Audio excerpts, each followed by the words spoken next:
અમદાવાદ શહેરમાં લોકો ટ્રાફિકથી પીડાઈ રહ્યા છે, ત્યારે ટ્રાફિક સમસ્યાને પહોંચી વળવા ટ્રાફિક પોલીસની સંખ્યા ખૂબ જ ઓછી હોય એમ પોલીસ હવે કોલેજના વિદ્યાર્થીઓનો ઉપયોગ કરવા વિચારી રહી છે.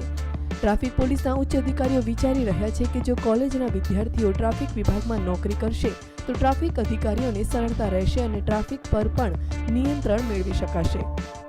ટ્રાફિક વિભાગના વિદ્યાર્થીઓની ભરતી માટે પોલીસે ધારાધોરણ પણ નક્કી કર્યા છે. જે વિદ્યાર્થીઓ ટ્રાફિક વિભાગમાં જોડાશે તેને 4 કલાકની રહેશે. તેને દરરોજ 80 રૂપિયા જેટલું ભથ્થું આપવામાં આવશે, જેથી વિદ્યાર્થીઓને ભણતર સાથેનો ખર્ચ મળી રહેશે અને પોતાનો ખર્ચો જાતે જ મેળવી શકશે. નોકરી માટેની ઉંમર 18 થી 35 વર્ષની રહેશે અને જેના માટે ભણતરનું સર્ટિફિકેટ, હેલ્થ અને સારી વર્તણૂક માટેનું સર્ટિફિકેટ હશે એટલે તુરંત જ નોકરી મળી જશે. આ ભરતી પ્રક્રિયા નજીકના ભવિષ્યમાં હાથ ધરવામાં આવશે. આ અંગે પોલીસ 4 થી 5 વર્ષનો કોન્ટ્રાક્ટ કરશે. જો વિદ્યાર્થીઓની સારી વર્તણૂક હશે તો તેને કાયમી નોકરી માટે પસંદ કરવામાં આવશે અને ખરાબ વર્તણૂક હશે તો તેને નોકરીમાંથી રદબાતલ કરવામાં આવશે. આ નોકરી માટે મહિલા અને પુરુષ એમ બંને લોકો જોડાઈ શકશે.